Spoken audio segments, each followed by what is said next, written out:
Bismillahirrahmanirrahim. Assalamualaikum warahmatullahi wabarakatuh. Alhamdulillahi wa kafa wassalatu wassalamu ala al-habibil mustafa wa ala alihi wa sahbihi wa man tabi'ahu wa mawala. Subhanaka la ilma lana illa ma 'allamtana innaka antal alimul hakim. Rabbi shrah li sadri wa yassir li amri wahlul 'uqdatam min lisani yafqahu qawli. Sahabat man yang dirahmati oleh Allah Subhanahu wa ta'ala. Allah Subhanahu wa ta'ala menciptakan manusia tidak lain adalah untuk melihat siapa yang paling baik amalnya. Allah menciptakan kehidupan dan kematian tidak lain adalah untuk melihat yang mana orang-orang yang terbaik amalnya. Maka dalam Al-Quran Surah Al-Mulk ayat kedua, Allah Subhanahu wa ta'ala berfirman, A'udzu billahi minasyaitonir rajim, alladzi khalaqal mauta wal hayata liyabluwakum ayyukum ahsanu amala. Yaitu Allah Subhanahu wa ta'ala yang menciptakan kematian dan menciptakan kehidupan. Tidak lain adalah untuk menguji atau melihat siapakah yang terbaik amalnya, siapa yang paling baik amalnya di sisi Allah Subhanahu wa ta'ala. Ketika Allah Subhanahu wa ta'ala menciptakan manusia, maka tidaklah cukup dengan hanya beriman kepada Allah, akan tetapi haruslah dibarengi dengan amal sehingga dari iman itu bisa bertahan dengan maksimal, bisa selalu tercas, bisa selalu full apabila diisi terus dengan beramal. Ketika manusia Allah ciptakan, maka akan sia-sialah ia hidup di dunia ini apabila ia tidak beramal. Maka dalam Al-Quran surah Al-Asr, Allah Subhanahu wa ta'ala berfirman, A'udzu billahi minasyaitonir rajim, Bismillahirrahmanirrahim, wal as innal insana lafi khus illa alladzina amanu wa 'amilus solihati wa tawasaw bil haqq wa tawasaw bis sabr. Demi masa, sesungguhnya manusia itu berada dalam kerugian kecuali orang-orang yang beriman dan beramal soleh. Maka di situ perlu digarisbawahi, beriman dan beramal soleh. Ketika seseorang sudah beriman, tidaklah cukup apabila tidak ditunjukkan dengan melakukan amal soleh. Makanya dalam hadis juga disebutkan, iman itu adalah apa? Diyakini dalam hati, diucapkan dengan lisan, dan dilakukan dengan amal perbuatan. Diterapkan dengan amal perbuatan. Ketika keyakinan atau iman itu hanya diyakini dalam hati, hanya diucapkan dengan lisan, tanpa ada action, tanpa ada amal, maka itulah yang akan menjadikan ini sia-sia. Sesuai dengan firman Allah Subhanahu wa ta'ala dalam surah Al-Asr tadi. Hadirin yang dimuliakan oleh Allah Subhanahu wa ta'ala. Apa ganjaran bagi orang-orang yang beramal?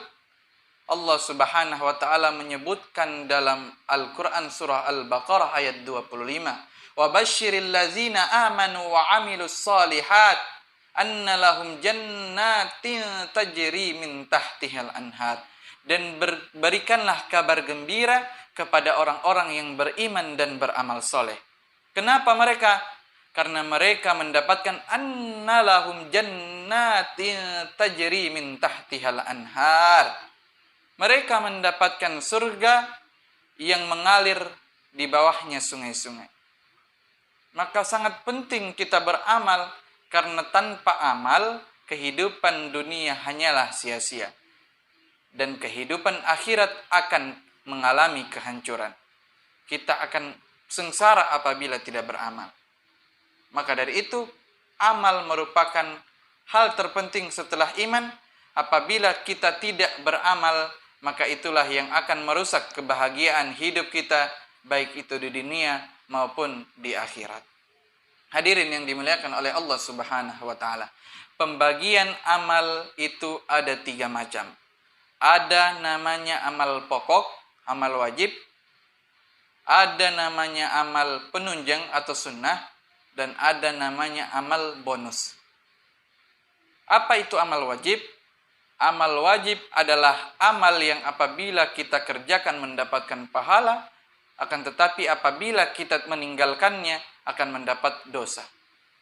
Ketika kita melakukan amal wajib, contohnya seperti apa? Sholat 5 waktu, berpuasa di bulan suci Ramadan.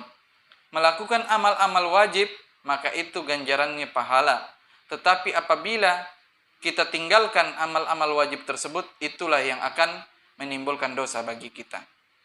Maka penting kita menjaga amal wajib kita, penting kita menjaga amal pokok kita, karena amal wajib merupakan penentu kebahagiaan kita, baik itu di dunia maupun di akhirat.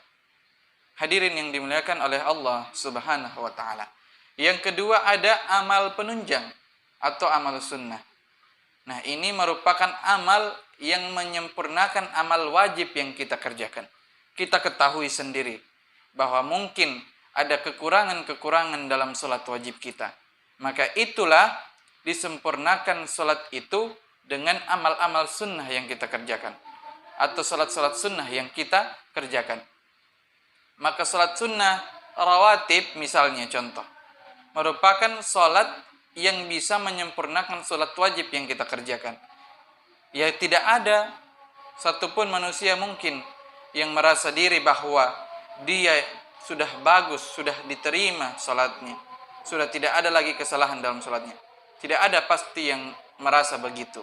Maka dari itu penting kita melaksanakan amal yang sunnah ini demi menyempurnakan amal-amal wajib, kemudian demi mendapatkan pahala-pahala tambahan, dan juga bisa menggugurkan dosa-dosa yang kita lakukan. Hadirin yang dimuliakan oleh Allah Subhanahu wa ta'ala. Selanjutnya adalah amal bonus. Amal bonus ini seperti apa? Amal yang hanya dapat dikerjakan oleh orang-orang tertentu. Pemimpin contohnya.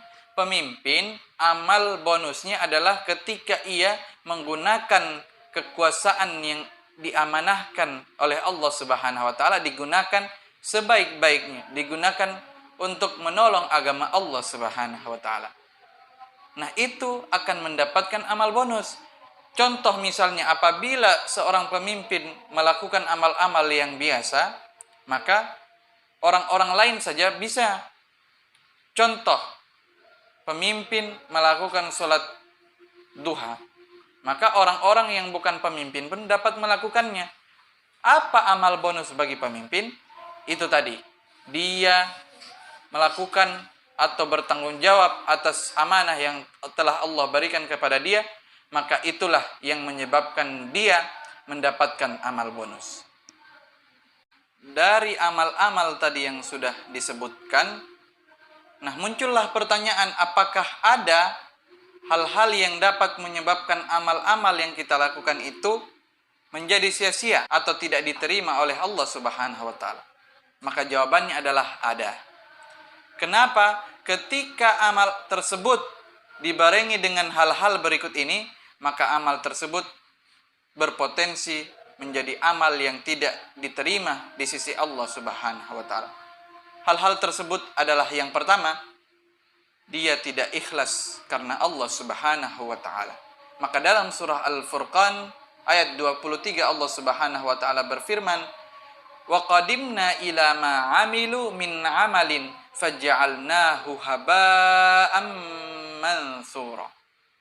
Ketika seseorang tidak meniatkan, ketika mereka beramal tidak meniatkan ikhlas karena Allah Subhanahu wa ta'ala, maka Allah akan perlihatkan nanti di hari akhir amal-amal mereka, dan kemudian amal tersebut dijadikan bagaikan debu yang berterbangan.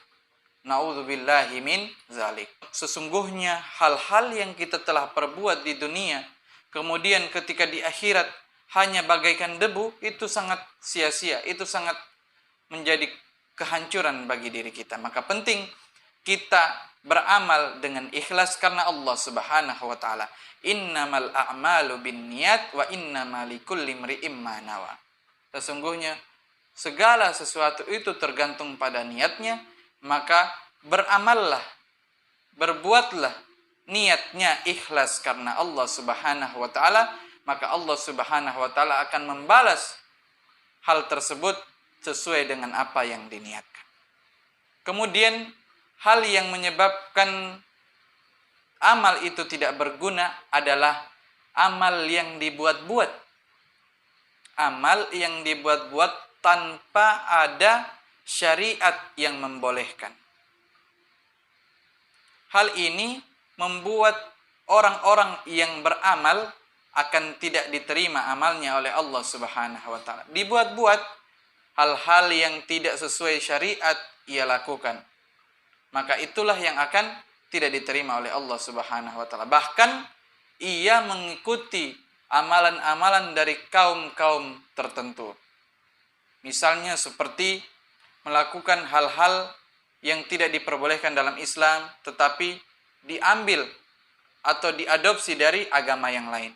Dan itu tidak diperbolehkan dalam Islam. Man tasyabaha biqaumin fahuwa minhum.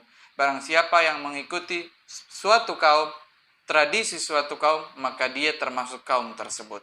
Maka semoga kita terhindar dari hal-hal tersebut yang supaya Allah Subhanahu wa taala selalu menerima amal yang kita perbuat. Lalu apa solusinya agar amal tersebut dapat diterima oleh Allah Subhanahu wa taala sehingga tidak sia-sia kita lakukan? Solusinya yang pertama, niatkan itu ikhlas karena Allah Subhanahu wa taala. Bukankah kita diperintahkan oleh Allah Subhanahu wa taala beramal dengan ikhlas? Coba kita lihat firman Allah Subhanahu wa taala dalam surah Al-Bayyinah ayat kelima. Wa ma umiru illa liya'budullah mukhlishina lahuddin. Allah perintahkan kita beramal dengan ikhlas, tidak mengharapkan pujian dari orang lain, tidak ria, tidak membuat-buat hanya untuk dipuji atau disanjung, atau istilahnya dikomentari oleh orang lain.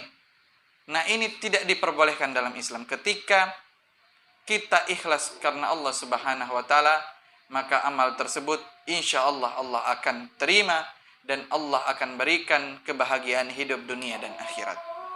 Kemudian yang kedua adalah beramal sesuai dengan syariat yang Allah telah turunkan, baik itu dalam Al-Quran maupun dalam hadis-hadis Rasulullah SAW. Ketika kedua sumber ajaran agama Islam ini kita pegang teguh, kemudian menjadi patokan, menjadi pedoman dalam beramal, baik itu beramal secara individu maupun secara kelompok, maka hal inilah yang akan menyebabkan kita mendapatkan kebahagiaan yang hakiki, yaitu kebahagiaan yang kekal di alam akhirat.